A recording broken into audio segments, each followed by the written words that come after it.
Ideally, we all breathe in oxygen and breathe out carbon dioxide. But when we're around other people, other stuff gets mixed into that oxygen. All of that breath just stays there.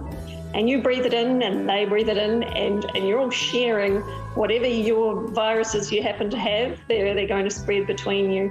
When we're in a crowded place with no ventilation, carbon dioxide levels can go up. And so do the levels of airborne diseases, like the flu or whatever COVID-19's mutated into this month. The more CO2 you have in the air, the more of other people's breath you're breathing in and the more of other people's viruses and pathogens you're breathing in. And as the second wave of Omicron begins, a return to red has been ruled out by the government, so mask wearing is really all up to us. It's so important that people stay aware and keep doing those things that prevent transmission. We've got numbers going up, not only of COVID, but also of flu and the other viruses that have come back now that we don't have those control measures in place. So where should we be most vigilant if we want to avoid breathing in what someone's already breathed out?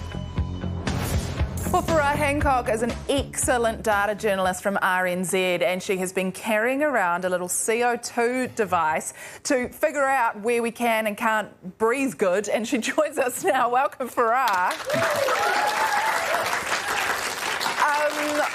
Okay, so how many places do you think you've taken that little machine with you?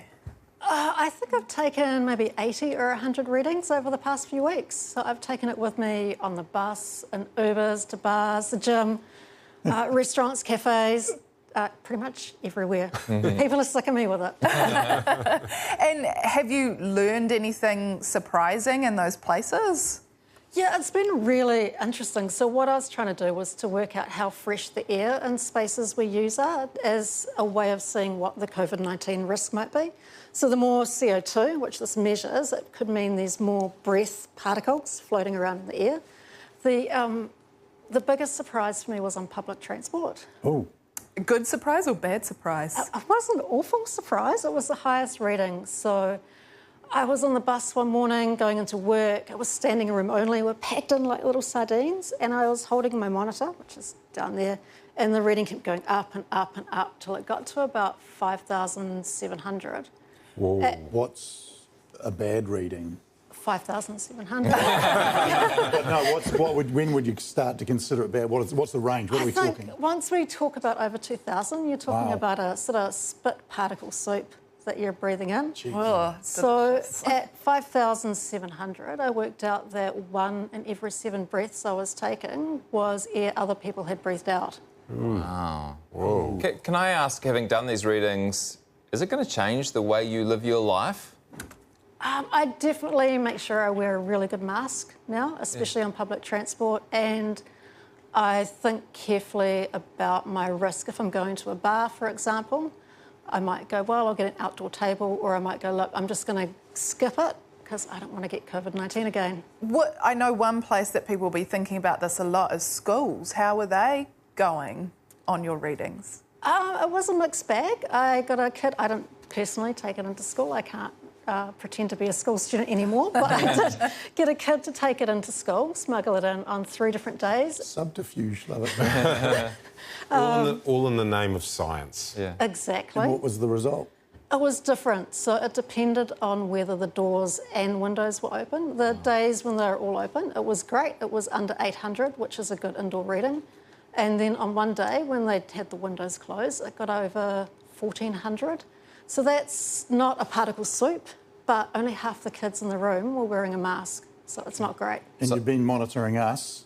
Can you give us our reading? I've been monitoring us. Are you ready for it? I'm ready. Yeah. Okay, what have we got? So 800, under 800 is a good indoor reading. Under 800's good. And we are we've talking... got 817. Oh! Sure. Yes, I love my breathing! Yeah. We're not in a particle soup, which is awesome. Yeah. Congratulations, Project audience. You're all going to live. Farah, thank you so much for sharing this information with us tonight. Fascinating, eh? And I guess the message for teachers is it's worth opening that door or window. Absolutely. Open them as much as you can. And apparently, even if it's raining, just opening it a crack makes a big difference. So please thank Farah Hancock. And keep it going to Paddy Gower, who joins us tonight. Paddy is going to be along for the ride as usual on Monday night, and also coming up on our show, why is the most Kiwi-sounding place in the world actually in Switzerland? We're going to the Swiss paradise of Chur to find out if we can make it our own. And the lives of your friends, family and even you could be saved by the legends who create these amazing machines. We're in Lower Hutt to see how they're made. Wow. By the way, if you're watching that story on breathing and you're interested in some more info, well, we've got a link on our Facebook page to that RNZ report, but Farah tells us that actually the worst places include taxis. They had a rating of over 3,600 particles. Gyms are at 4,200. Really? And as you mentioned, crowded public transport were the worst of all, a shocking 5,700 particles. I knew I shouldn't go to the gym. And I'll tell you what, if you want to get one of those little doodackies that she had tonight, the CO2 monitor, between 40 and 200 bucks to get those. Just another little tool in the fight against COVID, probably about the same price actually as a turtleneck. And I just have to say that I haven't had COVID since I've been wearing these. Nothing scientific in that. Wow. Just pointing out. Haven't had any dates either, but it's worth the risk.